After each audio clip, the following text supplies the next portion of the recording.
우린 주님 앞에 설 때마다 하나님, 그저 신음소리밖에는 낼 수 없는 용서받은 죄인들입니다. 아버지, 이제 우리가 정말 하나님의 자녀로서 살아갈 수 있는 하나님 결단하는 귀한 3일간이 되게 하여 주시옵소서. 이제 내 주인은 나였던 그 자리에서 내려와 우리 주님께서 주인이 되어 주시고, 하나님 다시는 내 멋대로 마음대로 살아가지 않고 주님의 말씀대로 순종하며 살아가는 그 대가를 치르는 싸움을 이제서부터 시작하게 하여 주이사, 우리들의 삶은 언제나 하나님 기뻐하시는 그곳에만 머물 수 있도록 도와주시옵소서.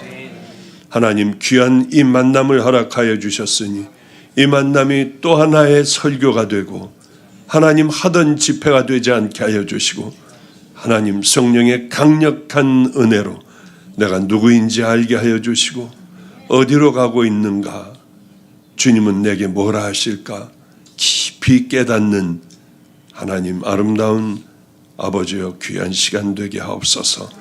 축복하옵고 예수님 이름으로 기도드렸습니다. 아멘. 얼마 전에는 아버님이 그렇게 막 뒹굴며 우시며 회개를 했대요. 99살 그분이 그렇게 아주 하나님 앞에 회개했다는 거예요. 뭘 회개하셨어요? 나는 내가 평생 목사를 하면서 왜 그걸 못했을까? 많은 교인들이 있었는데 나는 왜 이 교인들에게 처음서부터 마지막까지 내가 했어야 할 일이 하나가 있다. 때려서라도 어떤 방법을 다 동원해서든지 천국 가는 길로 끌고 가야 했다. 어떤 일이 있든지. 내가 나이 먹어 이제 하나님 앞에 가려고 하니까 그렇게 많은 것들을 준비하지 못했다. 왜 성도들에게 이것을 철저하게 준비하고 당신들 지옥이 어떤 데인 줄 아느냐? 천국이 어떤 데인 줄 아느냐? 어떻게 준비하는 자들 많이 들어갈 수 있는 곳이 천국인 줄 아느냐? 그 얘기를 왜 내가 그렇게 평생에 못했을까? 잘 못 알아듣고 잘못 빗도로 살아가는 사람 있으면 불러다가 다시 십자가 앞에서 회개해라. 그리고 같이 이 길을 걸어가 줘야 하는데 난 그걸 못했어. 왜 딴소리만 했을까? 그게 하나님 앞에 가려고 하니까 마음이 이렇게 걸릴 수가 없어. 예를 들어 10가지 재앙을 하나님께서 바로에게 내리시고 그 다음에 마지막 이제 10가지 마지막 장자를 내가 죽여버리겠다. 문설주의 양의 피를 바르지 않는 그 가정은 장자를 다 죽여버리겠다. 이랬으면은 하나하나 붙들고 장자가 죽기 싫으면은 문설주의 피를 발라야 한다. 만약에 안 바르면은 내가 가서라도 발라주고 전부 챙겨야 했었는데 나는 그러질 못했어. 이스라엘 사람 중에 문설주에 왜 그 말을 믿지 않고 안 바른 사람들이 왜 없겠어? 하며 그게 그렇게 가슴이 메어지도록 힘드셨다고 해요. 그 많은 성도들이 정말 다 천국 갔을까? 정말 거길 갔을까? 가면은 다 나를 기다리고 있을까를 생각해 보면 뒤집어질 것 같다고 얘기를 하시더라고요. 그 얘기를 들으며 나도 마지막 순간까지 생명을 다해 그것을 전해야지. 그래도 저는 그래도 한다고 지금까지 당신들 정말 구원받았냐? 정말 당신들은 믿음의 길을 걸어가는 안전장치를 딱 걸고 그리고 우리가 신앙생활을 정말 하고 있느냐? 다행히 이 설교는 빠지지 않고 늘 해왔던 것 같아요. 그래, 이걸 아버지의 유언으로 받아라. 그래서 저는 우리 아버지의 유언으로 그것을 받아 내 죽는 그날까지 힘들지만은 70이 넘었지만은 다닐 수 있는 데까지 다니며 하여튼 귀한 사역을 다 이루어야겠다 하는 생각을 하게 되었습니다. 신명기 10장에 보면은 모세를 통해서 하나님의 마음을 전달을 해줍니다. 니네 백성들은 나하고는 생각이 달라. 나는 이렇게 가야 하는데 니네 백성들은 이렇게 가. 그러니 내 말을 백성들에게 대신하여 네가 이야기를 해라. 모세에게. 이스라엘아, 내 하나님 여호와께서 너희들에게 원하는 것이 무엇이냐? 그러며 하나님은 그것을 백성들에게 전하라고 하세요. 이스라엘 백성들은 나름대로 열심히 제사 지내고 절기마다 하나님 앞에 나와 예배를 다 드리고 양도 잡고 소도 잡고 우리같이 예배에 빠지지 않고 최선을 다해 드렸습니다. 하나님은 그게 아니라고 하시는 거예요. 내가 너희들에게 원하는 건 그런 일들이 아니야 하면서 모세를 통해서 백성들에게 하나님께서 원하시는 게 그거였습니다. 너희들은 나를 좀 경외해봐라. 경외는 두려워하는 거예요. 진실한 믿음이라고 하는 것은 하나님을 두려워하는 그 이유로 인하여, 사랑하고 존경하는 이유로 인하여 우리의 삶과 말이 달라지는 거예요. 말이 거룩한 말, 거룩한 삶들을 사는 것 아니겠습니까? 너희들은 왜 나를 경외하지 않고 두려워하지 않느냐? 두 번째는 날 좀 사랑해봐라. 세 번째는 내가 너희들에게 만들어 놓은 그 길, 왜 그 길을 따라서 너희들은 가지 않느냐? 왜 너희들은 내 명령과 율례를 지키지 않느냐? 왜 나만 섬기라고 했는데 너희들은 왜 나만 섬기지 않고 다른 신들을 이렇게 섬기는 것이냐? 이스라엘 백성들은 자기들이 너무 하나님을 잘 섬긴다고 생각했습니다. 마치 우리들 같이. 그러나 하나님이 보시기에는 그건 전혀 아니었어요. 저는 어머님이 미국 샌프란시스코에서 좀 오래 사셨습니다. 그런데 가면은 샌프란시스코에 제가 처음 갔을 때예요. 처음이요. 어머니가 계신 곳으로 처음 갔는데 미국에 오니까 기가 막히더라고요. 어쩌면은 그렇게 어마어마한 백화점들이 그 슈퍼들이 있는지, 한국에서는 담배 가게에 두부 갖다 놓고 콩나물 갖다 놓고 팔던 그때였거든요. 왔는데 기가 막히더라고요. 어쩌면 동네에 어마어마하게 이렇게 큰 슈퍼가 있을까? 한 번은 어머니가 저에게 거기에 가서 우유를 좀 사오래요. 자동차 운전 국제 면허증 가지고 왔으니까 바로 요 조금만 가면은 되니까 할 수 있겠어? 그러면 할 수 있겠죠. 그러고서 이제 차를 몰고 나가가지고 가봤더니 뭐를 어디에서 뭘 파는지를 모르겠더라고요. 그래서 한참을 돌아다니다가 나중에 알았어요. 그 위에 써 있는지를. 한참을 돌아다니다가 도저히 우유를 어디서 파는지를 모르겠어요. 너무 컸어요. 그래서 가서 밀크가 어디 있느냐 했더니 밀크? 그건 모른대요. 할 수 없어가지고 창피하고 그러지만 아무도 보니까 없는 것 같아. 그래서 이렇게 하고 그랬거든요. 그랬더니 미역 그러더라고요. 그래서 제가 여기는 우유를 미역이라고 그러는구나. 하여튼 어머니하고 같이 어머니를 보면 화가 날 때가 많았어요. 왜냐하면 손톱이 새카매요. 흙을 하도 만져가지고 손이 거칠어요. 그러니까 그걸 보면 마음이 좀 상하는 거예요. 어머니, 제발 이러지 좀 말아라. 보면 밤낮 꽃을 뭐를 이렇게 하고 철사로 뭘 이거 만들어 놓고 밤낮 나가서 꽃을 그렇게 만들어 놓는 거예요. 샌프란시스코 였죠. 그러면 조금 있다가 제가 좀 잠을 자고 하면 몰래 나와서 또 하세요.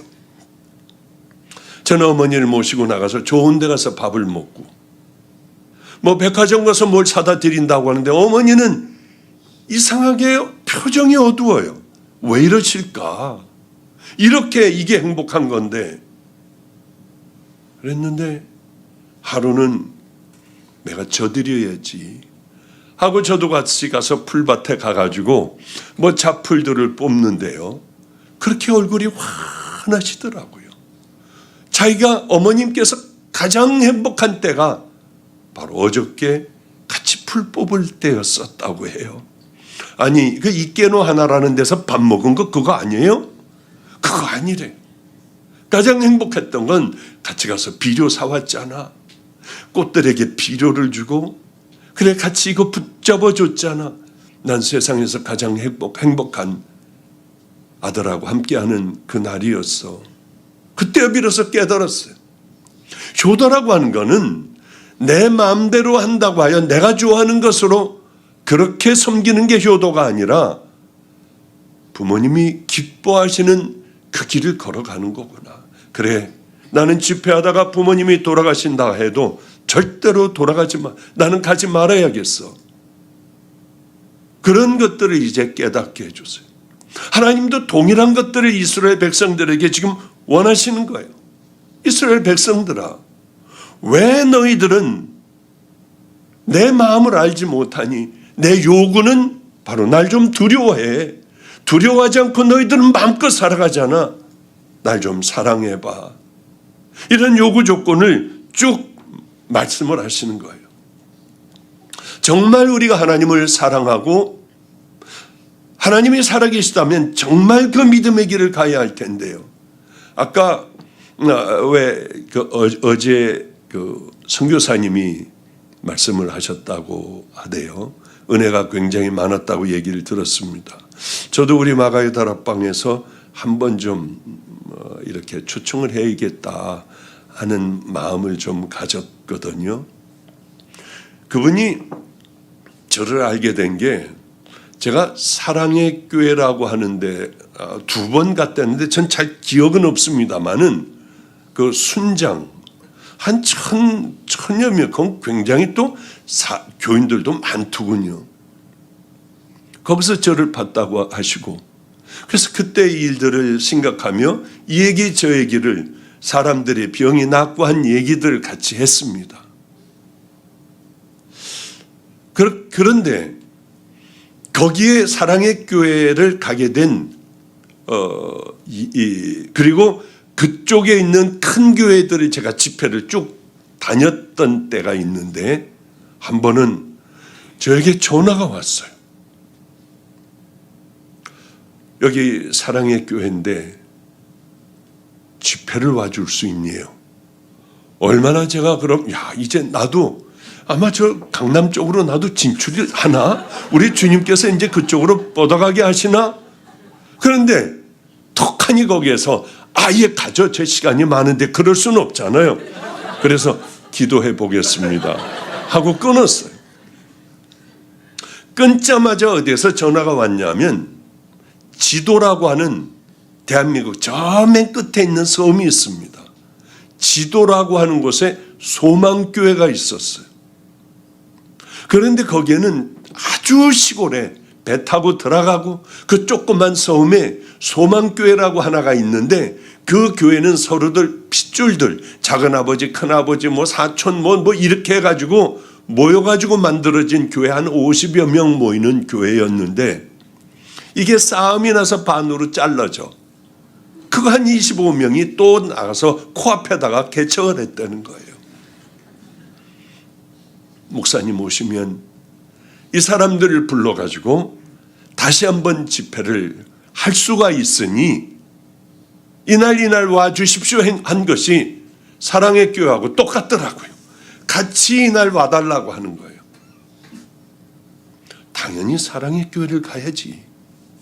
그 50여 명 놓고 하는데 내가 왜 가? 그 섬까지 가려면 얼마나 힘든데 안 가야지 했는데 제 마음에 자꾸 그러면 돼. 어디를 가야 될까? 거기는 너 없어도 얼마든지 좋은 사람들 많이 모을 수 있잖아. 그래서 어쩔 수 없이 그저 주님의 주시는 마음대로 사랑의 교회는 못 간다고 하고 저는 지도라는 교회로 가게 됐어요. 추운 겨울이었습니다. 그리고 이제 그 다음에 여름에 제가 이제 사랑의 교회를 가게 됐죠. 추운 겨울이었는데 이렇게 그 판넬로 진 집에 목사님이 살고 계셨고요. 그 방 하나를, 애들이 쓰는 방을 아마 저를 줬던 모양이에요. 얼마나 춘지요. 밑은 뜨뜻한데, 전기장판 같은 게 있어서 뜨뜻한데 위에는 코가 시려워서 이거를 덮고 있다가 보면 숨이 차고, 하여튼 참 힘들었는데 바로 옆에서 속삭이는 것까지 들려요.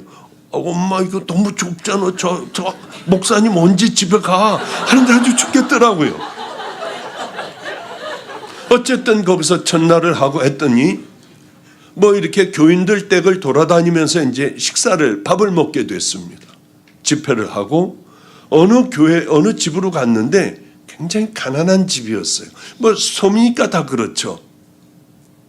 그런데 그 조그만 집에서 방에서 이제 식탁을 차려놨는데 방하고 부엌하고 연결된 쪽문이 하나가 있어서 거기서 반찬을 주면 갖다가 올려놨어요.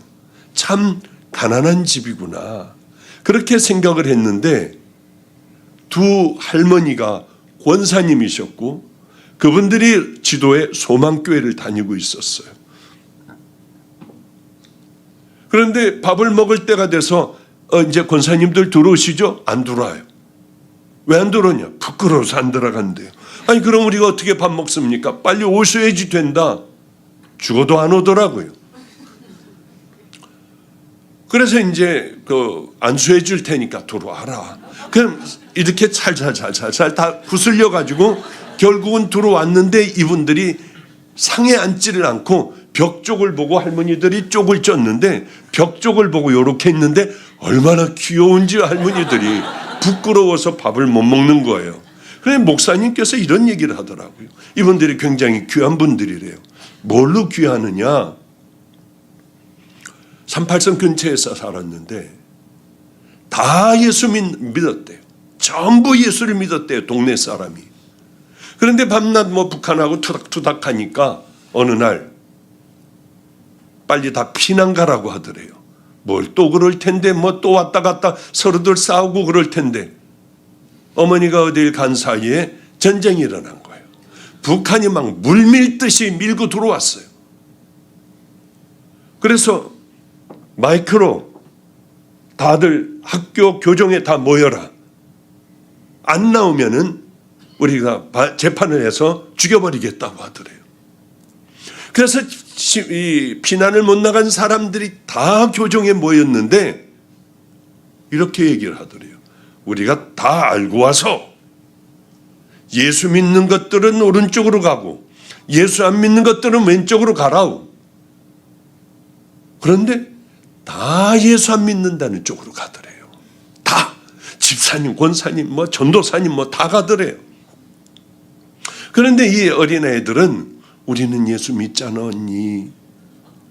우리는 예수 믿잖아. 야 근데 절로 가야지 살아. 아니야 그래도 우린 예수 믿으니까 이쪽으로 가자 우리. 그리고 이 둘만 그쪽으로 갔대요. 예수 믿는 것들은 오른쪽으로 가라고 하는 대로 오른쪽으로 갔대요. 근데 노발대발하며 죽여버리겠다고 하며 화를 내더래요.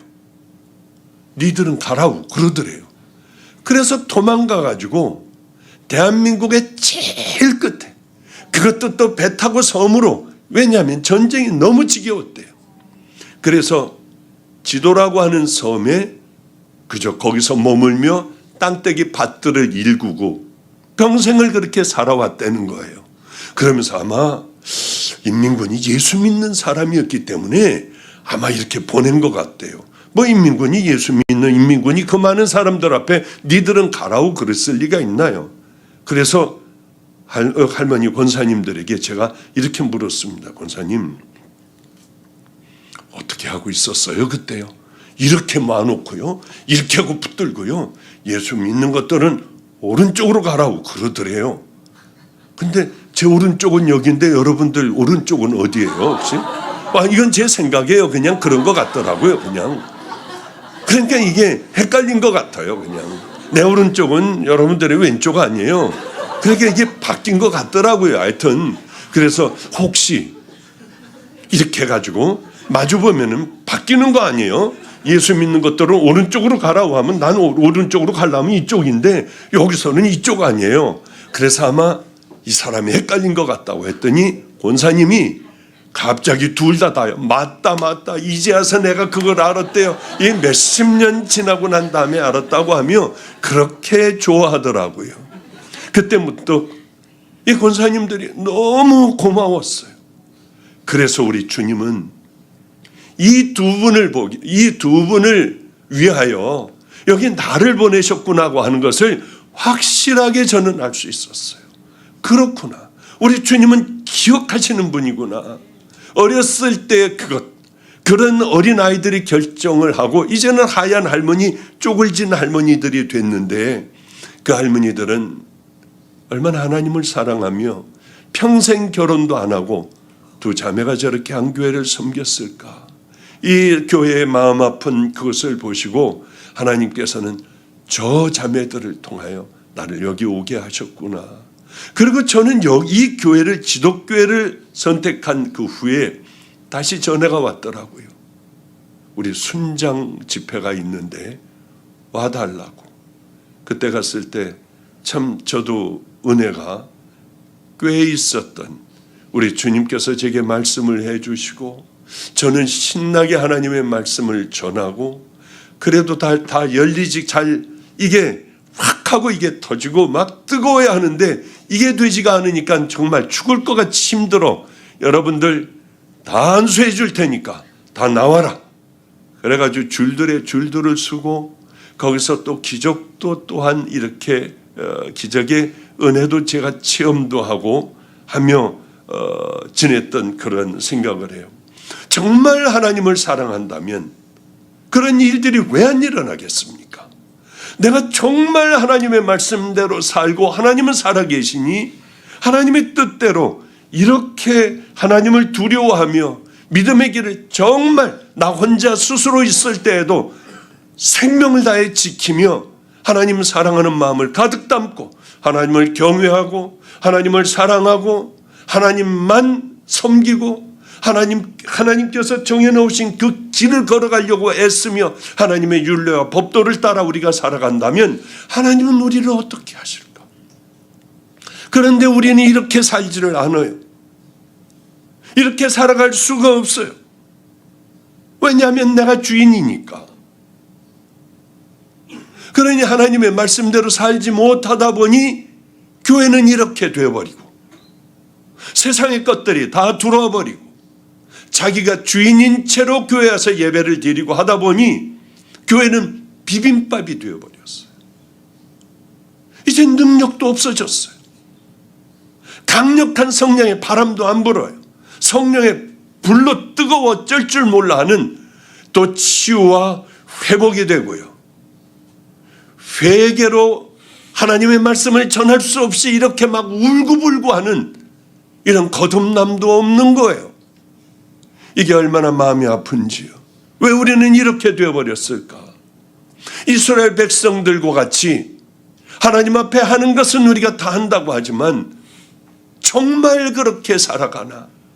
더러운 죄를 십자가 밑에서 우리는 회개하고 해결하고 주님 말씀하신 믿음의 그 길을 걸어가나? 이제는 다 편안해지고 내가 만들어 놓은 하나님들을 믿고 그저 하나님을 얼르고 구슬면 축복을 받는 줄 알아요. 치료가 되는 게 축복인 줄 알아요. 부자가 되고 사업이 잘 되는 게 우리는 복인 줄 알아요. 자녀들이 좋은 대학을 가면 우리는 복 받은 줄 알아요. 정말일까요? 그렇다고 하면 예수님은 뭐예요? 예수님은 이 땅에 복 받은 분입니까? 그 자녀들은, 그 제자들은 어떻습니까? 제자들은 정말 복 받았나요? 창에 찔려 죽이고 십자가에 거꾸로 매달려 죽고 돌에 맞아 죽어버리고 별의별 이 어려움을 다 당한 사람들이 예수를 따르던 사람들이고 제자들 아닙니까? 초대교회 성도들은 어때요? 그 성도들은 너무 고통을 당했어요. 자식과 함께 짐승의 밥이 되기도 했습니다. 매맞아 죽기도 하고요. 예수를 입으로 시인하고 너희들이 마음으로 믿고 입으로 시인하면 구원을 얻으리라. 도미티안, 네로 황제, 그때 얘기예요. 지금 예수하면 우리가 구원받습니까? 교회 다니면 구원받습니까? 구원받을 수 있는 그것에 좀 더 가까이는 가 있어도 얼마든지 우리는 이 안에 다니며 지옥을 갈 수 있어요. 얼마든지요. 세례받았다고요? 장로라고 집사라고 권사라고? 하나님의 말씀 전하는 나 같은 사람이니까 나는 천국 갑니까? 그렇지 않아요. 우린 정말 예수님 밑에서 십자가 밑에서 죄를 회개하지 않으면 예수님을 통과하지 않고는 절대로 여러분들이 어떤 많은 일들을 했어도 천국 갈 수가 없어요. 그리고 하나님께서 예수님께서 가신 그 길, 순종의 길, 좁은 길, 말없이 그 길을 걸어가지 않는다면 어쩌면 아예 구원받지 못한 우리들일 수가 있어요. 성경을 다시 한번 보세요. 성경은 뭐라고 기록되어 있나? 어떤 사람이 예수님은 눈이 범죄하면 뽑아버려, 손이 범죄하면 도끼로 찍어버려, 다리가 범죄하면 찍어버리고 너희들 핸디캡으로 지옥 가는 게 더 나아. 그렇게 말씀을 하셨어요. 나더러 주여 주여 한다고 너희들이 천국 가는 줄 아니? 하나님의 말씀에 순종해야 돼. 제가 능력을 행했는데요. 제가 많은 권능을 행했는데요. 제가 귀신을 쫓아냈는데요. 불법을 행하는 자들아 내게서 떠나가라. 나의 이 모든 마태복음 5, 6, 7장 오른손이 하는 걸 왼손이 모르게 하고 오리를 가자면 심리를 갖고 겉옷을 갖고 자면 속옷까지 다 주어버리고 너희는 이 세상의 빛과 소금이고 너무 많은 말씀을 하시고 이 말씀대로 순종하지 않는다면 너희들은 모래 위에 지은 집과 같아 다 무너진다. 그게 천국 간다는 소리입니까? 너희들이 내 말을 듣고 정말 순종을 하면은 반석 위에 지은 집과 같아서 어떤 경우에도 무너지지 않을 거야. 너무나도 이런 말씀은 너무 많이 하셨어요.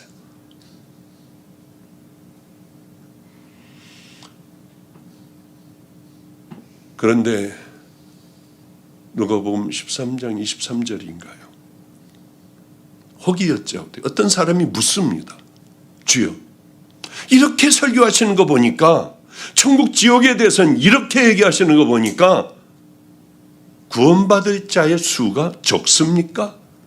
이렇게 물어봐요. 숫자를 물어봐요. 적으냐고요. 예수님께서 이렇게 말씀하십니다. 좁은 문으로 들어가기를 힘써라. 좁은 문이 뭡니까? 내 마음대로 살아가는 세상의 문은 이건 넓은 문이에요. 나는 지금 좁은 문으로 들어가고 있나? 아니면 넓은 문으로 들어가고 있나? 우리는 스스로 생각을 해봐야 합니다. 좁은 문으로 들어가기를 힘쓰라. 들어가기를 구하여도 그렇게 가고 싶지만은 그것을 가는 자는 적으리라. 이 굉장히 심각한 얘기 아니에요. 교회는 그렇게 다 비빔밥이 되어버렸습니다. 제가 지금 마지막 때니까 이 마지막 때는 뭐 해야 될까? 제가 결단을 했어요. 목사들 집회는 내가 피하지 말자. 요즘은 목사들 집회 참 많이 다닙니다. 목사들 집회는 빠지지 말고 신학대학의 이 신학생들 집회는 내가 빠지지 말자 해가지고 이제 근 한 달 동안을 그냥 계속 가가지고 집회도 하고 목사님들 1,500명, 1,700명, 2,000명 가까이 그거 얼마 전에도 그렇게 집회하고 오고. 그런데 충격적인 일이 있었어요. 어떤 충격적인 일이냐면 어느 신학대학을 갔습니다. 거기 이제 감독, 총장 꽤 큰 집회였기 때문에 사람들이 꽤 많이 모였어요. 거긴 대부분이 다 목사들, 신학생들이었습니다. 학생들은 못 들어왔던가. 하여튼 뭐 그런 신학대학 내에서 하는 큰 집회였습니다.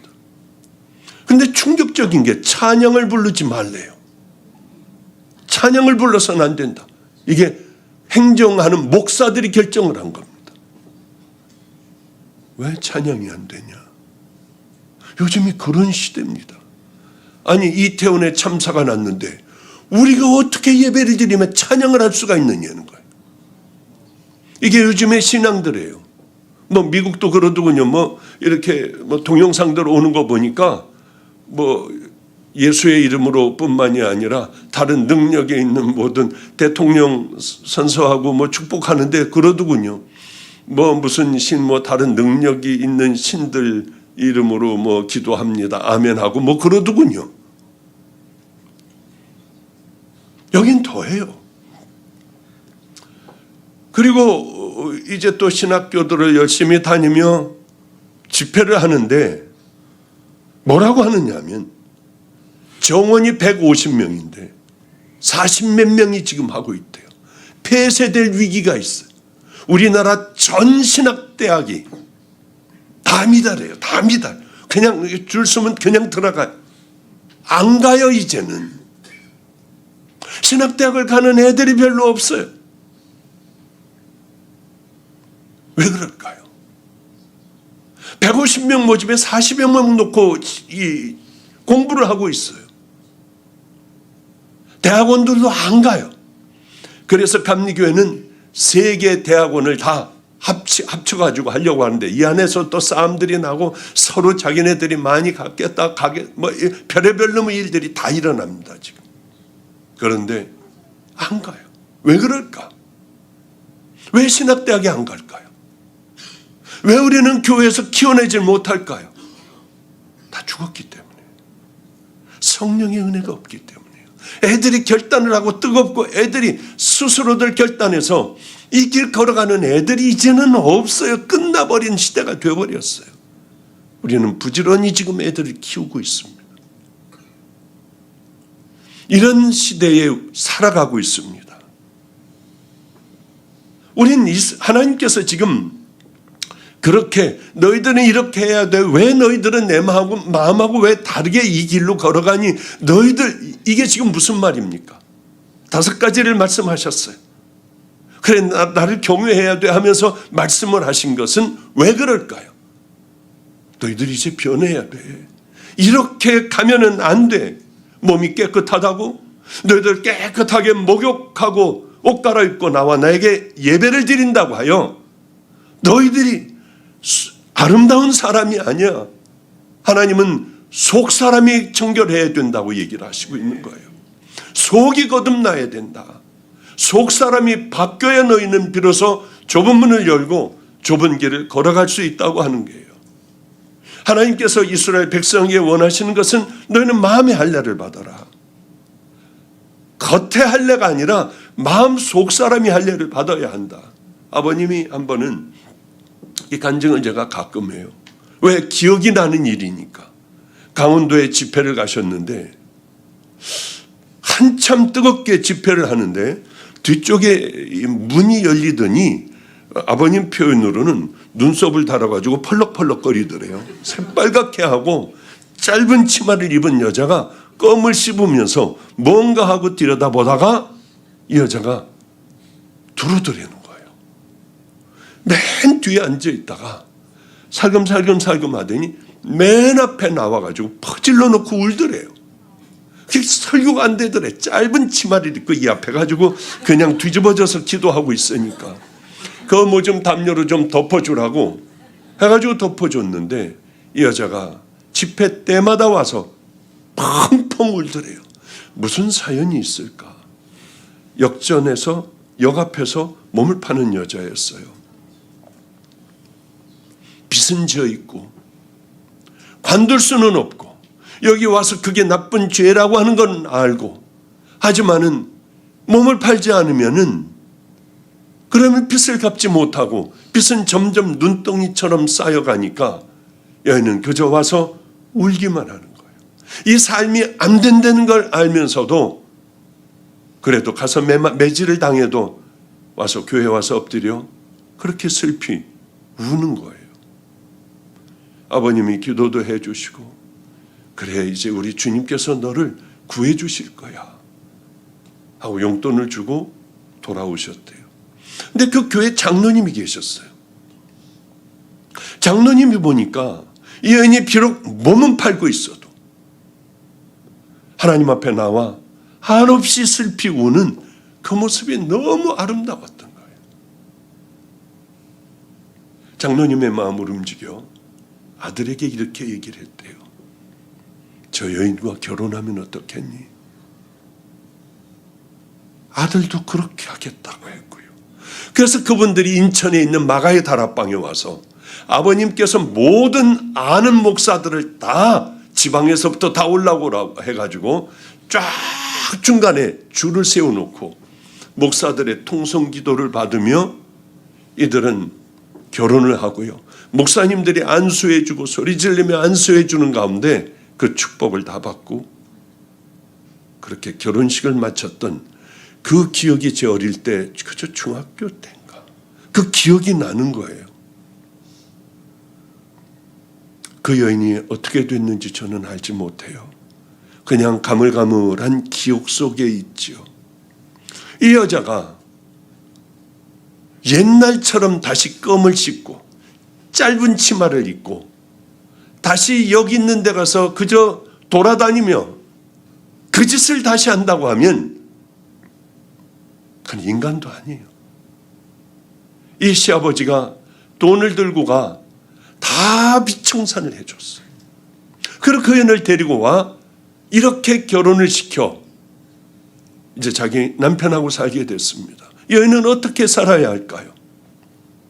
힘들었을 거예요. 껌도 못 씹죠. 긴 치마를 입어야 하죠. 정말 이렇게 얼마나 힘들겠어요. 그러나 자기를 이렇게 구해준 시아버지 시어머니에게 최선을 다하여 섬기고 남편 자기 같은 더러운 여인을 아내로 맞아준 남편에게 목숨을 다하여 섬기다가 보면은 오랜 세월이 흐르면 존경받는 어머니가 되지 않겠습니까? 또 존경받는 아내, 이런 아내가 되지 않겠습니까? 그러나 정말 그것들을 속 사람이 거듭나야 그렇게 할 수 있는 것 아니겠어요? 가끔 가다가는 야 신데렐라 엄청 힘들었겠다. 왜냐하면 주새끼하고 살다가 어느 날 갑자기 뭐 그냥 이 왕비가 돼가지고 뭐 배도 졸라매고 뭐 이런 배추 코트인가 뭔가 그런 것도 입어야 하고 얼마나 힘들었겠어요. 그러나 그것들을 견딜 때에 그 은혜는 그 대가는 돌아오는 거죠. 하나님을 정말 믿고 행위로 구원받는다는 게 아니라 예수 그리스도의 은혜로 여러분들이 정말 구원을 받았다면은 그 다음에 뭘 해야겠습니까? 대가를 치르는 삶이 반드시 있어야 한다고 저는 생각해요. 옛날과 같이 그렇게 살아가는 게 아니라 대가를 치르는 삶, 힘들고 어렵고 지치고 쓰러질 것 같아도 묵묵히 그 길을 향하여 주님 가신 그 길을 향하여 나를 십자가에 날마다 못 박고 살아가는 삶이요. 제가 왜 예수 안 믿은 줄 아세요? 저는 40에 하나 모자라는 39살 후반전에 예수님을 만났어요. 전 절대 예수 믿을 사람이 아니에요. 왜냐하면 저희 아버님도 목사, 어머님도 목사님, 다 목사예요. 우리는요. 장손이기 때문에 당연히 목사여야 돼요. 그 교육을 다 받았고, 그러나 절대로 목사만큼은 안 되기로 했습니다. 다른 이유 아니에요. 교인들 때문에 그랬어요. 교인들 싸우고 소리 지르고 서로 주장하려고 하고 흔들고 경찰이 와야지 싸움들은 먹고요. 이런 걸 보면 어린 저는 정말 계시다고 하면 이렇게 살까? 절대 아니라고 봤습니다. 하나님이 계시다면 이렇게 살아갈 리가 없잖아요. 정말 하나님이 살아계시다면 밟히면 어때요? 내 가지고 있는 것 다 없어지면 어때요? 노숙자같이 살면 어때요? 저는 그런 생각을 가졌어요. 모욕을 당하면, 이 땅을 살아가면 능멸을 당하면 어때요? 잠깐 살다가 가야 하는데요. 영원한 세상이 기다리고 있는데요. 하나님께서 정말 살아계시다고 하면 그거 못하겠느냐는 거예요. 참는 거 못하고 원수 용서하는 것, 사랑하고 하는 것, 왜 이거 못하겠어요? 얼마든지 가능한 일일 거예요. 그런데 제가 생각하던 그게 아니었어요. 이렇게 악을 쓰고 소리를 지르고 죽인다고 하고 배를 다 벌리고 그냥 하여튼 그런 싸움은 지금 생각해도 소름 끼쳐요. 목사네 집에서 계란 후라이를 해 먹으면 우리는 큰일 나는 거예요. 그래서 밥을 먹다가 장로님 온다고 하면은요 죽을 것 같아요. 계란이니 뭐니 다 밑에다 집어넣고요. 요즘도 그 꿈 꿉니다. 제가 70 넘었는데도 그 꿈 꿔요. 장로님이 와서 절루가 너 거기 뭐 있지? 왜 그렇게 이게 그때하고 똑같은지, 이게 진짜 같은 거예요. 자다가 말고 벌떡 일어나 가슴을 쓸어내리고요. 이럴 때가 꽤 많아요. 저는 그때 하나님을 버렸어요. 이거 다 가짜예요. 다 쇼야. 그분들이요. 그때 그분들 다 수천하셨습니다. 우리 아버지 어머니만 남았을 거예요. 다 수천했어요. 주님 앞에 분명히 섰을 거예요. 그게 너무 마음 아파요. 저희 아버님이 이제 죽음을 바로 눈앞에 두고 너 없을 때나 갈 수도 있을 것 같아 이번에는. 그러면서도 가슴을 치시는 것은 온갖 모욕을 다 주고 멱살을 잡고 별의별 놈의 일들을 다 겪었지만 내가 왜 그 사람들 천국 못 보냈을까? 죽음 앞에 서보면 이게 아무것도 아닌 일들인데, 그러니까 밤을 새워 뒹굴며 그렇게 우시는 것 아니겠습니까? 왜 나는 참 하나님이 살아계신데 왜 그까지는 뭔가 확 나를 죽여버리지 못했을까? 그래요. 저도 그래서 하나님이 없다고 생각하다가 주님을 만나는 그 순간에 죽는 줄 알고 깜짝 놀랐어요. 저는 이런 집회 가운데 만난 거 아니에요. 혼자 만났습니다. 인천 마가의 다락방이요. 그걸 다 얘기하려면 시간이 없죠. 거기 무릎을 꿇고 하나님 정말 살아계시다면 나 이제 얼마 못 산다고 하는 내 심장병을 한번 고쳐보세요. 그럼 믿을게요. 세상 살고 싶지도 않았어요. 가정도 깨져버리고 하나밖에 없는 병든 아들도 그렇게 병은 점점 깊어가고요. 저는 얼마 살지 못하고 내게 이런 일이 있을 줄은 전 상상하지도 못했습니다. 죽어버려야겠다. 뭐 그런 시도도 여러 번 해봤고요. 거기에서 무릎을 꿇고 주님을 만났어요. 충격이었어요. 그런데 저는 너무 잘 살았습니다. 왜냐하면 어느 그룹 하면은 아실만한 그룹에 제가 그 사위였어요. 그 제일 큰 사위였습니다. 많은 걸 가지고 있었지만은 그러나 이거 다 쓸데없더라고요. 주님을 만나자마자 제가 제 1번으로 저 같은 거 죽여버리시죠. 우리 부모도 내가 누구인지 알면, 어떻게 살아온 줄 알면 저 다시는 평생 안 볼 거예요. 정말 우리 부모가 나 버릴 거예요. 안 볼 거예요. 왜 저 같은 놈 죽여버리시죠? 내가 너를 기다렸다. 그 말씀, 내가 너를 기다렸다. 내가 너를 사랑한다. 아니 말도 안 되는 이 말씀에 황당하기가 짝이 없더라고요. 그래서 머리를 짓지면서 울었던 기억이 나요. 머리를 찢어가면 나 같은 건 죽어야 돼요. 그러니까 갑자기 머리가 깨질 듯이 아프고 구토가 나오더라고요. 그래도 부딪혔어요. 죽어야 하니까요, 저는요. 그러고 있을 때 머리를 들어라. 소리가 여기서 들리더라고요. 그래 머리를 드니까 십자가가 있었고요. 그때 제가 죽었어요. 아, 저 십자가는 나 때문에 있는 거구나. 맞아.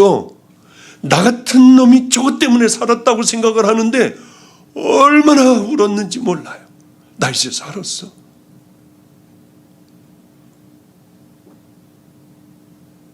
근데 내 마음속에 하나님이 세상을 이처럼 사랑하사 독생자를 주셨으니 이는 저를 믿는 자마다 멸망치 않고 영생을 얻게 하려 함이니라. 궁금한 게 하나가 있었어요. 그럼 그때 그 사람은 뭐예요? 그 교인들은 뭐예요? 가짜란다. 가짜가 얼마나 많은 줄 아니?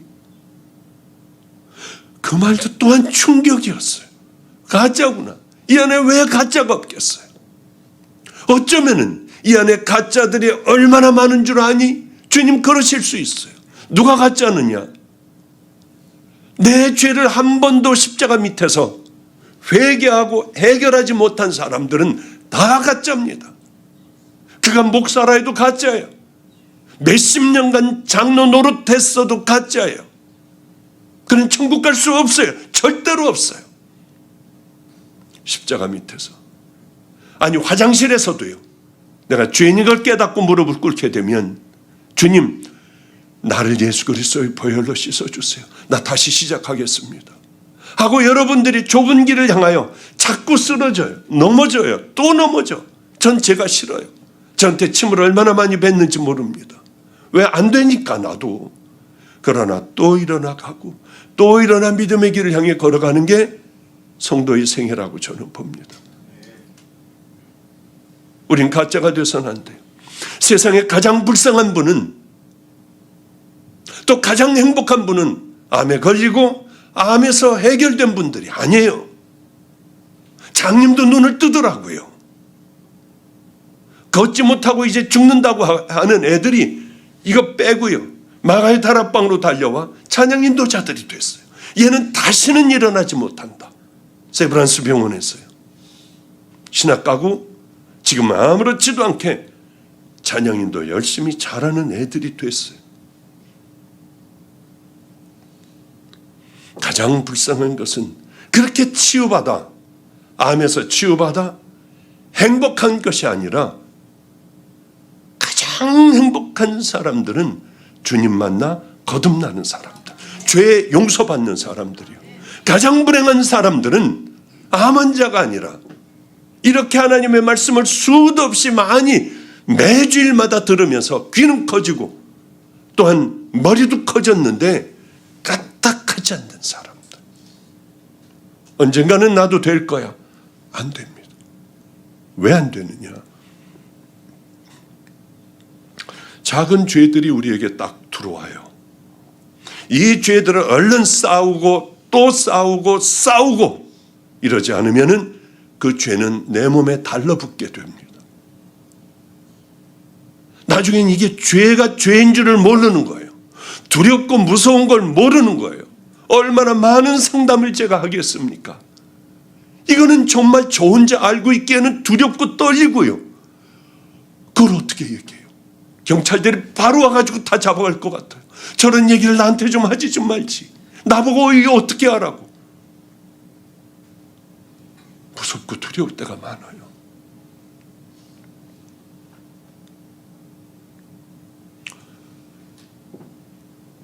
하나님의 말씀을 듣고도 전혀 변하지 않는 사람들.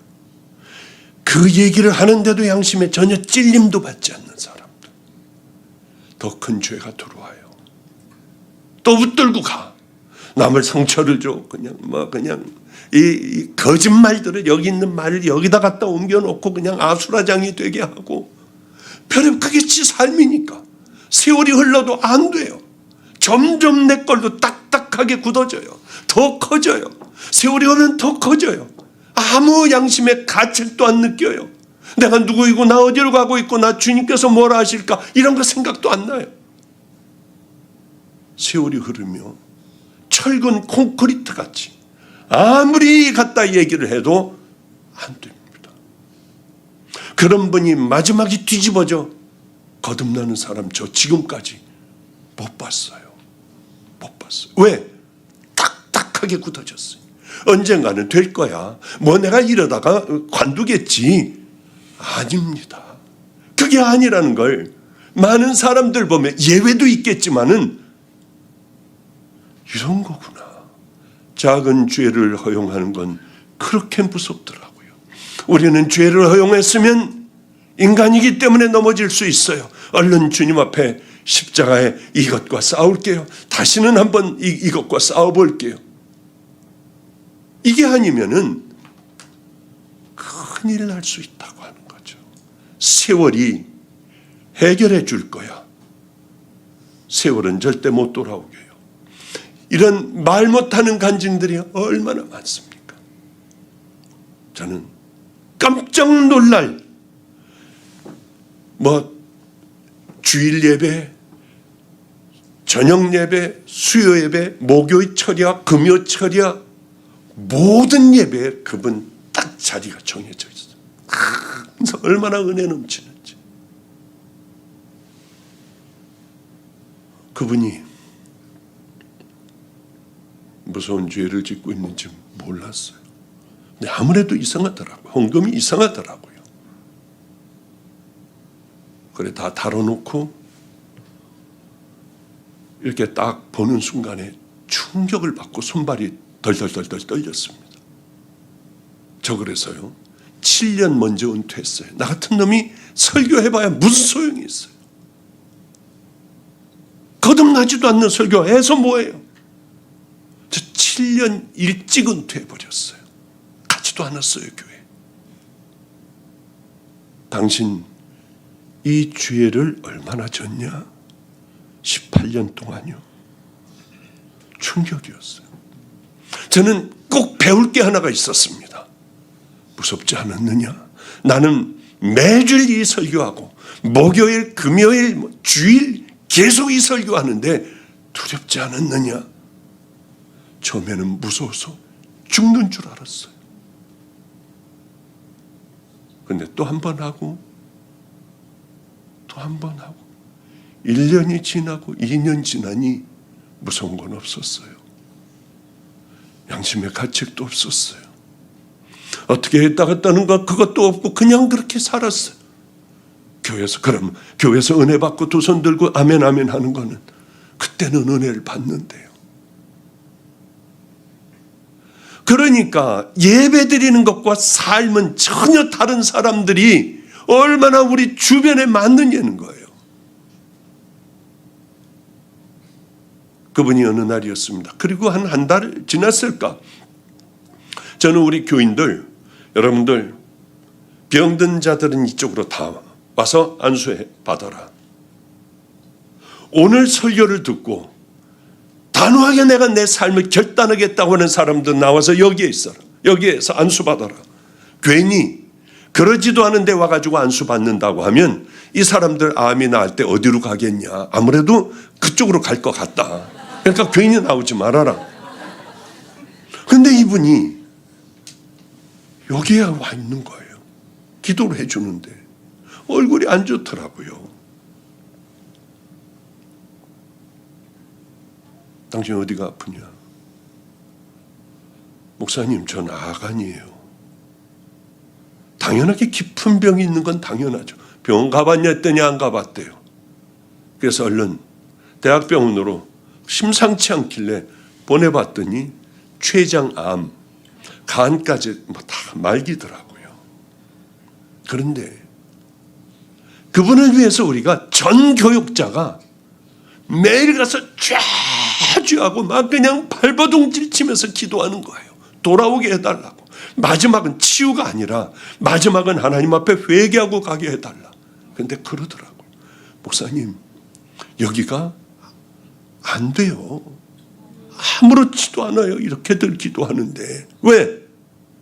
그 오랜 세월 굳어져 버린 거예요. 마비가 된 거예요. 돌아올래도 돌아올 수가 없는 거예요. 돌아올 수 있는 기회가 얼마든지 있었을 겁니다. 하나님, 이제 내가 안 하겠어요 하고 결단을 하고 와서 무릎을 꿇었다고 하면 안수해주고 다시 시작할 수 있었을 거예요. 그분이 이제 얼마 안 남았다고 하고 수천하기 얼마 안 남았다고 하니까 휘장을 이렇게 침대에 있는데 둥그렇게 치대요. 제가 그분의 마지막 얘기가 뭐였는 줄 아세요? 저 문은 너무 좁아. 내가 저길 어떻게 들어가? 저 문 다 보여? 너무 좁아. 이러니 얼마나 괴롭겠어요. 제가 이러한 얘기들은 무궁무진하게 많아요. 굳어져 버려 돌아오지 못하고 그 사람이 구원받았는지 구원받지 못했는지 전 알지 못해요. 짐작만 할 뿐이에요. 전적으로 하나님 한 분 외에는 어떻게 우리가 구원받았는지 뭘 어떻게 알겠어요. 얼마든지 가짜로 거짓 신앙으로 얼마든지 앉아있을 수 있잖아요. 우리에게 가장 중요한 것은 용모가 단정하고 주여 일어나 한다고가 아니에요. 하나님께서는 그래서 우리들의 속사람을 보신다고 하는 거죠. 하나님의 백성답게 살아가려면 어떻게 해야 될까요? 마음의 할례를 해야 된다. 첫째는 너희들 마음의 할례를 받아야 한다. 할례 받은 게 이 사람들은 자랑이고 받지 못한 것들은 저 개나 돼지같이 저주받은 자들이라고 이들은 생각을 했습니다. 할례만 받으면 자동적으로 구원받는 줄 알았어요. 교회만 나오기만 하면 헌금도 하고 우리가 열심히 이 교회에서 봉사하기만 하면은 우리는 구원받는다고 당연하게 그렇게 생각을 하고 세례도 받고 다 했습니다. 그래요. 그런데 마음이 할례를 받지 못한다면 다 꽝이에요. 꽝. 마음으로 하나님을 믿고 우리 주님 앞에 정말 죄 지을 때 나가서 믿음의 신앙생활을 삶으로 우리가 살아내질 못한다면 아마 그 용서받은 건 가짜 아닌가. 진짜들은 죄송해요. 우린 충격 좀 받아야 돼요. 성경 그대로만 얘기하고 있어요. 정말 구원받았다면 내 죄를 씻고 그 죄와 싸워요. 또 넘어질 수 있어요. 그러나 와가지고 또 가슴을 치며 주여 주여 우리 주님 앞에 가슴 치고 하늘 바라보며 말도 못하고 있는 세리의 기도를 하나님께서는 아버지가 받으셨다고 해요.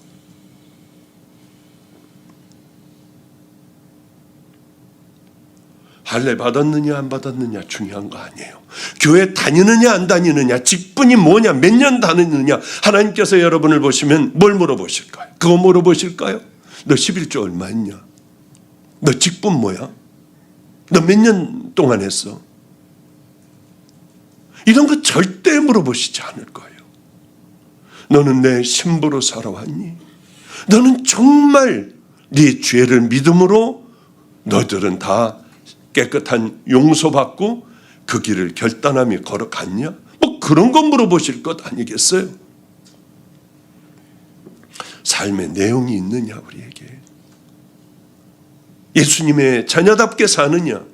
저희 집에는 우리 교회는 예전에 제가 이제 하나님을 만나고 누가 저를 써주지를 않더라고요. 아무도 불러주지를 않아. 주님을 만나긴 만났는데요. 갈 데가 없었어요. 산에 가서 2년 동안 있고 신학대학원을 나와서 그리고 안성이라고 하는 곳에 우범 지역이 있습니다. 살인도 나고 거기 가면 뭐 강간 뭐 강도들 뭐 별의별 일들이 다 일어나는 그곳에 그죠? 강대상 그죠? 요만큼 한 곳에 남의 집 밑에 층에 교회를 개척을 했어요. 설교도 못하고 이게 뭐 어떻게 하는 건지도 모르고요. 저는 그냥 그렇게 하고 교인이 없잖아요. 길거리의 아이들, 깡패, 알코올 중독자들, 교도소에서 나온 애들, 노숙자들 같이 살았어요.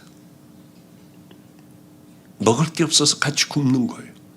노숙자들이 저 먹을 거 갖다 주고 컵라면 갖다 주고 그랬어요. 먹을 게 없으니까. 얼마나? 주님 만나고 13년 동안이요. 이름도 없고 여러분 같은 교회는 단 한 명이 없었어요. 한 명도 없었어요.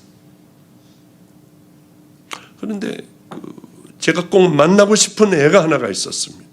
깡패인데 얘를 그렇게 다들 무서워해요. 덩치 큰 놈들도 얘 이름만 대면은 강한수, 얘 이름만 대면은 요만한 초등학교 같은 이 아이에게 꼼짝을 못하는 거예요. 봉고차를 타고 제 옆에 얘를 태우고 가는데, 아니 교회 안에 깡패놈들이 이렇게 담배를 피면서 거기서 침을 뱉고 있어요. 얘네들이 비켜야지 저는 들어갈 수가 있거든요. 그래서 야, 니들 절로 가. 야, 가 절로. 그랬더니 죽여버린다고 하면서 막 별의별 욕을 다 하더라고요. 아, 비켜. 그래서 이 창문을 열고 야, 니들 비켜야지 내가 글로 들어가. 그랬더니 입에 담지 못할 욕을 이놈들이 하더라고요. 그러니까 얘는 초등학교 한 5학년, 6학년 정도의 몸집이고 얘가 한 6학년 정도 됐어요. 얘를 다 무서워해요. 얘가 딱 가가지고 뭐라고 하니까 두 명이 후다다닥 도망가고 나머지 두 명은 저한테 오더라고요. 잘못했대요. 용서해달래요. 그래, 니들 비켜야지 내가 들어가잖아 하고 들어갔어요. 그 다음에 이 빼짝 말른 키가 요만한 놈에게, 한수에게 제가 그랬습니다. 야, 넌 뭐라고 그랬는데 저놈들이 저렇게 도망가고 벌벌벌벌 너한테 떠냐 저 등치들이. 아, 그냥 별 얘기 안 했어요. 그냥 나 한수다 그랬더니 도망갔대요. 어린애예요 아주. 그 아이하고 저하고는 늘 같이 살았어요. 같이 살았어요. 어느 날 얘는 글씨도 몰라요. 기억 니은 디귿 리을 가르쳐주고 이렇게 지나갈 때는 그래 현대 안경, 와 얼마나 행복한지요. 걔가 글씨를 읽을 때요. 어느 날 A4 용지에다가 목사님 너무 배가 고프고 추워서 살 수가 없어요. 제가 돈 벌어서 목사님 좋아하는 짱구와 샤브레와 고기 사가지고 올게요. 밥 사가지고 올게요. 나쁜 짓 하지 않고요. 편지를 써놓고 얘는 나가버렸어요. 얘의 소원은 깡패 대장이 되는 거예요. 많은 세월이 흘렀어요. 어느 날이었습니다. 덩치가 딱 다부진 청년 하나가 저를 찾아왔어요. 얼마 그렇게 오래된 얘기 아니에요. 목사님, 아, 누구세요? 저 한수입니다. 너무 놀랐어요. 자기 이제 외국으로 나가 무슨 유명한 파가 있습니다. 그 파의 중간 보스가 됐대요. 새카만 차에다가 명품을 다 걸치고 왔어요. 지가 원하던 바로 그게 됐더라고요. 그래서 자기가 가지고 있는 돈을 다 나에게 주고 자기는 외국으로 나가 도박 사이트를 열기로 했대요. 그러더라고요. 그래서 너 거기서 나와. 너 주의 일 하고 한번 해봐. 얼마나 행복한 줄 아니. 그리고 얘를 기도해 줬어요. 단 그것밖에는 없었습니다. 그런데 얘가 저한테 또 찾아와서 목사님, 저 같은 놈도 될까요? 그럼 돼. 어느 날 와서 탈퇴학 다 나오기로 했대요. 너 뭐 손 잘리고 뭐 그러지 않냐? 목사님, 저는 그냥 중간 보스라서 그건 애들이나 밑에 애들이나 합니다. 그냥 우리 선배들하고 후배들에게 얘기하고 나오면 돼요. 그리고 걔는 진짜 나와서 지금까지 한 2년 됐나요? 지금까지 노숙자들 섬겨요. 노숙자들의 쪽방에 가서 그거 다 치워주고 따뜻한 것 갖다가 먹이고 죽어가는 사람들 잘 섬기고 하는 그 일을 여기까지 합니다. 그런데 얘가 옛날 일에 얽혀서 수요일이 지났죠. 수요일날 재판을 받았는데 궁금하군요. 요 전번에 또 옛날 거에서 얘네들은 청송교도소라고 아주 저 험한 데입니다. 그쪽으로 얘가 들어가게 됐어요.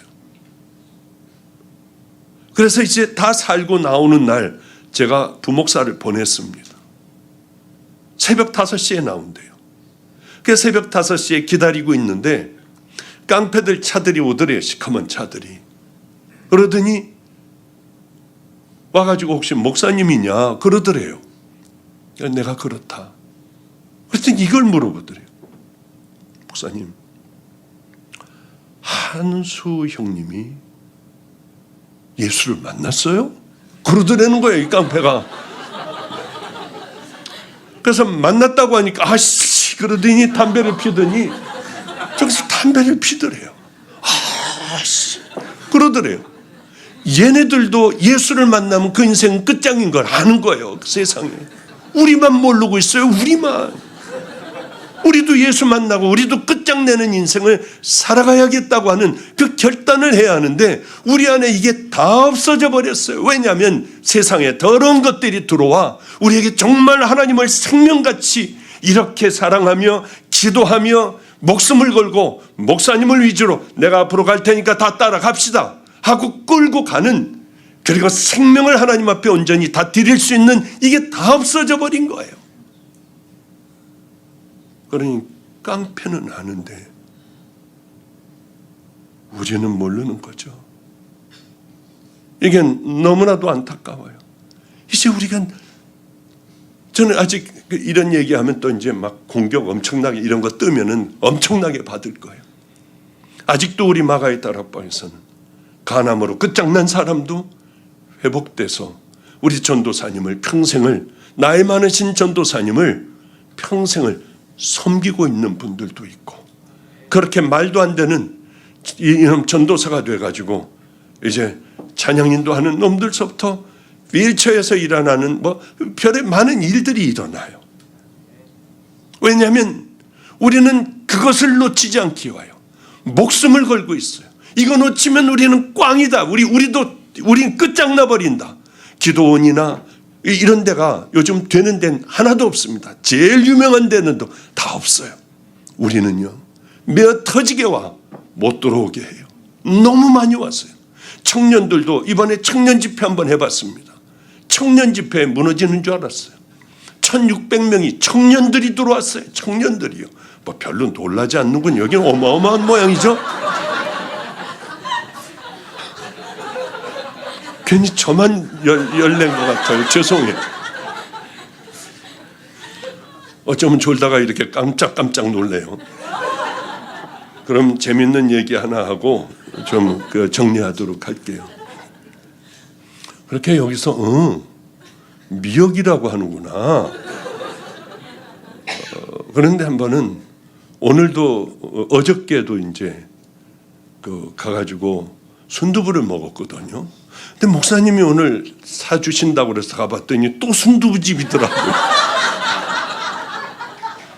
어저께 보니까 뭐 배지하고 저는 고기를 거의 안 먹거든요. 생선을 잘 먹죠. 뭐 그렇게 써 있더라고요. 예전에 한번 가가지고 뭐 이렇게 뭐 코스로 나오고 뭐 어쩌고 저쩌고 하는데 저는 고기를 빼고 햄 이런 걸 다 빼고 해달라고 했더니 Are you vegetarian? 그러더라고요. No, I'm Korean. 그랬더니 얼마나 웃는지요. 그래 하여튼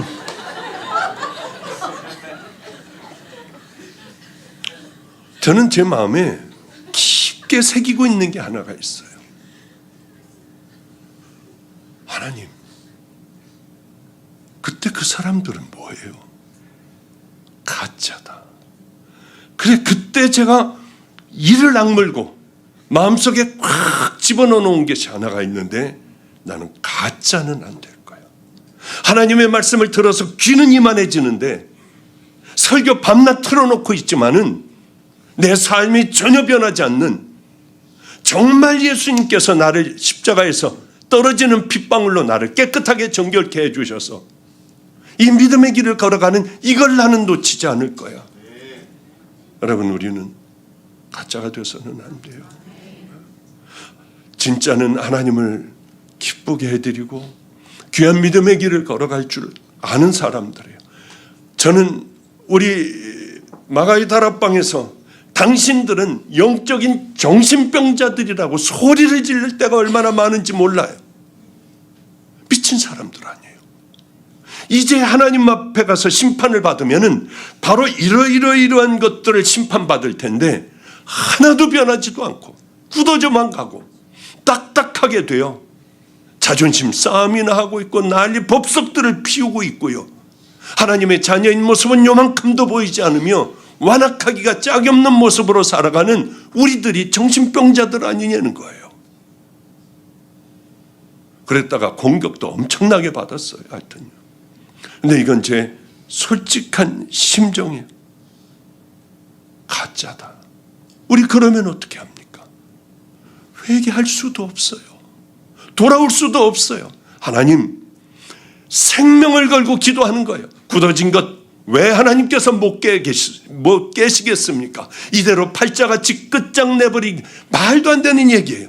우리에겐 예수님이 계시잖아요. 다시 한번 주님 앞에 무릎 꿇고 내가 누구인지 깨닫고요. 생명을 걸고 기도하면은 우리 주님은 다시 우리의 심령을 부서뜨려 주시고 불방망이로 하나님은 쳐 깨뜨리시고 우리를 다시 손을 내밀어 믿음의 손을 내밀어 우리 주님은 우리를 일으켜 주시리라고 저는 분명히 믿습니다. 제가 그 증인이에요. 얼마나 매도 많이 맞았는지 몰라요. 버스를 타니까 학생 애들이 저 아저씨 냄새 난대요. 우리 저쪽으로 가자고 하더라고요. 제가 냄새 나는 사람이 될 줄은 상상하지도 못했어요. 얼마나 행복했는지요. 내가 주님 때문에 냄새가 나네. 정말 그때는 그게 행복했어요. 저를 이 술 먹은 애들이 내 아들같이 여기고 밤낮 기도해 주던 이놈들이 술을 먹고 들어와 담배를 피우고 있어요. 교회는 내 생명 같은 곳, 마지막 내가 지킬 곳인데요. 애들을 끌어내려고 하면 손대면 죽여버려. 또 한 번 대면 아주 죽여버릴 거야. 그리고 끌고 나갈 때 번쩍해요. 코너에다 몰아넣고 주먹으로 때리다가 발로 아래를 차면은 쓰러지면 발로 밟아요. 그게 제 인생, 제 삶이었어요. 전도를 그 토큰 파는 알루미늄으로 만든 그 토큰 파는 그곳이 있었는데 거기서 복음을 전하면 그 사람은 다리를 약간 절고 나와서 저를 그렇게 팼어요. 그래도 거기서 저는 전도해야만 했습니다. 비겁해지긴 싫었고요. 그럴 때마다 하나님께서 마음 아파하실 것 같은 생각도 드는 거예요. 그 매맞을 때마다 불렀던 찬송이 예수로 나의 구주 삼고 성령과 피로써 거듭나니 이것이 나의 간증이요 이것이 나의 그 찬양을 불렀던 기억이 나요. 좀 억울하면 어때요? 좀 자존심 좀 상하면 어때요? 주님을 위해서 아니 그런 거 하나 못 견디냐고요. 그러면서 어떻게 우리가 천국 갈 그런 마음을 가질 수가 있습니까? 그러던 어느 날이었어요. 그날은 아무렇지도 않았습니다. 늘 굶고 있었죠. 그렇게 걸어가고 있는데 갑자기 눈물이 그렇게 나더라고요. 저는 점잖은 편이라서 어디서 울거나 소리 지르거나 하는 걸 잘 못해요. 근데 꾸역꾸역 막 그냥 악을 쓰며 제가 울고 있더라고요. 그래서 막 수건으로 입을 틀어막고 그래도 막 악을 쓰고 있어요. 제가 막 그냥 그래서 이거 왜 이래? 난 미쳤구나.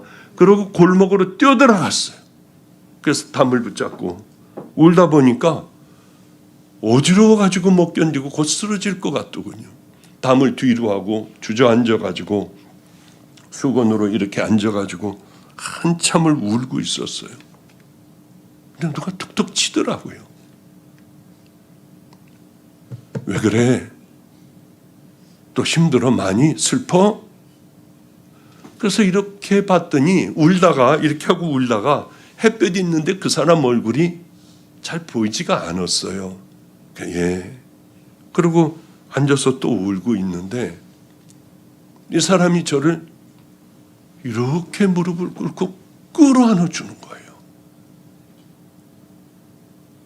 근데 그때였어요. 저는 아마 죽음이 별로 그렇게 크게 두렵지는 않을 것 같아요. 왜? 그 경험을 했으니까. 갑자기요. 그때였어요.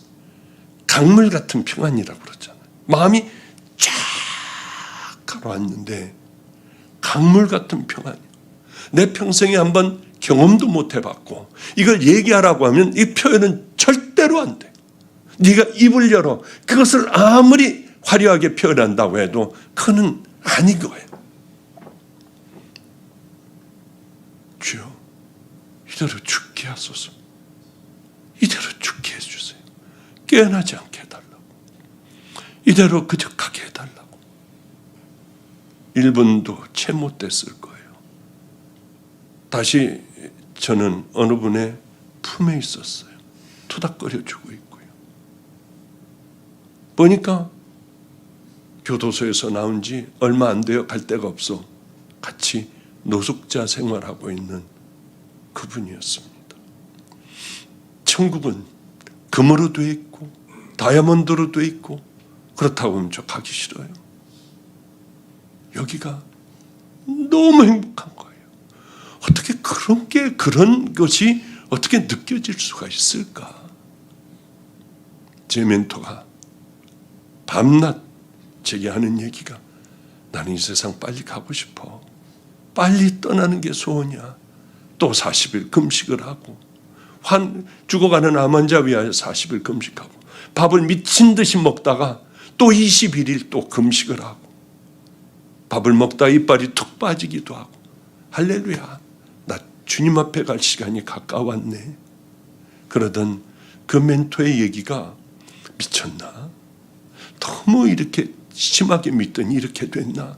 이제는 다 알겠어요. 그게 무슨 말인지. 그래요. 천국이 그렇다면 세상은 아무것도 아닌 것 같아요. 그 어떤 힘든 일도 생명을 걸고 나갈 수 있을 것 같아요.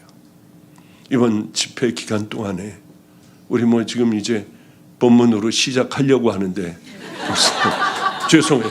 10시 12분이나 됐네요. 벌써 1시간 넘어 했군요. 그래요. 내일 또 하면은 되고 모레 하면은 되고 그리고 집에 가면 되고 하는 거겠죠. 우리 다른 건 몰라도 우리의 딱딱하게 굳어버린 신앙에서 다시 깨어나는 그런 믿음의 자녀들 함께 그래서 이 길을 나라는 다르지만은요 함께 걸어가는 믿음의 백성들 되시기를 주님의 이름으로 축복합니다. 나머지 건 그 다음서부터는 또 내일 하면은 되겠죠. 우리 잠깐 기도하겠습니다. 하나님 아버지요, 우리를 흔들어 깨워주소서. 가장 비참한 것은 하나님 아버지요, 구원받은 줄 알고 그저 무심코 살다가 주님 앞에 갔는데 너는 아니야 하는 우리 신앙의 선배들이 얼마나 많았겠습니까? 아버지요, 간절히 구합니다. 지혜로운 믿음의 자녀들, 신앙의 눈들이 떠서 이제는 어떤 길로 어떻게 걸어가야 할 것인가 다시 한번 깊게 생각하게 하시고 오늘 기도할 때에 간절하고 목마른 마음으로 기도하게 하여 주소서. 그런 자녀들에게 베푸시는 하나님의 뜨거운 능력이 오늘 이 밤에 이곳에 임하게 하여 주셔서 하나님 살아계심을 아버지 우리 모두 눈으로 볼 수 있는 증거도 또한 허락하여 주시옵소서. 목마른 자녀들에게 부어주시는 기적의 은혜가, 결단하는 하나님 기적의 은혜가 오늘도 이 밤에 우리에게 풍성하기를 소망하오며 예수님 이름으로 축복하옵고 기도드렸습니다. 아멘.